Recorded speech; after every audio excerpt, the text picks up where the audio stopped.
দুইটা তিনটা চারটা পাঁচটা ছয়টা গায়ের মধ্যে এক হাত লম্বা লম্বা লোম। সাইজ কিন্তু বেশি বড় না, মাঝারি সাইজের। This place is also beautiful. এই ব্রিজটা দিয়ে পার হব। এটা হচ্ছে স্লিঙ্গেনবার্গ শহরটা।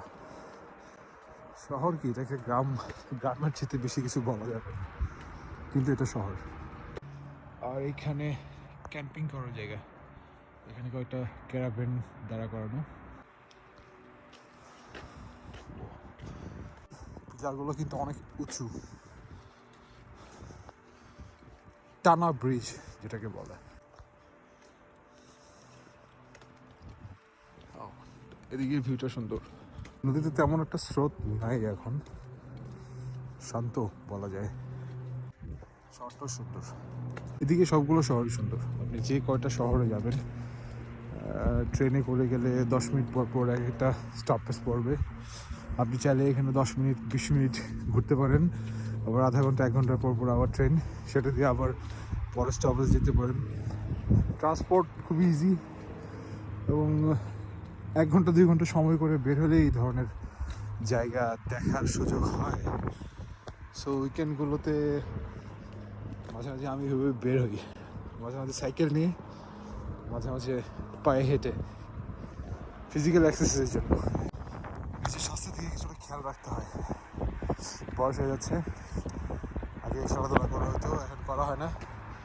এখন এই ধরনের অ্যাক্টিভিটি একমাত্র ভরসা মোটামুটি সুস্থভাবে বাঁচার জন্য।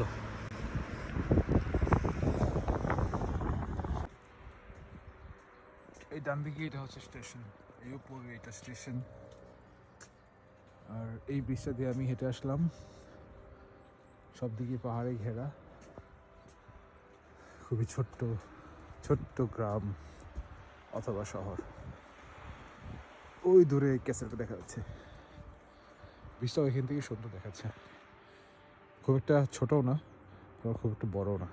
এটা হচ্ছে স্টেশনটা, যেগুলো ওদিকে যাচ্ছে, আরও দূরে যাচ্ছে, আমার ডেস্টিনেশন থেকে দূরে দিকে যাচ্ছে তারা। আমার ট্রেনটা যাবে এইদিকে, সেই আন্ডারপাস দিয়ে ঢুকে ওই পাশের ট্র্যাকে যাব, আর এদিক দিয়ে এই পাশের ট্র্যাকে যাওয়া যায়। সো আমি এদিক দিয়ে উঠে আসলাম, পাহাড়ের তীর ঘেঁষে বাড়িঘরগুলো। আর এটা হচ্ছে স্টেশনের মেইন ভবন। খুবই ছোট্ট শহরের ছোট্ট স্টেশন, 2টা ট্র্যাক আছে মাত্র।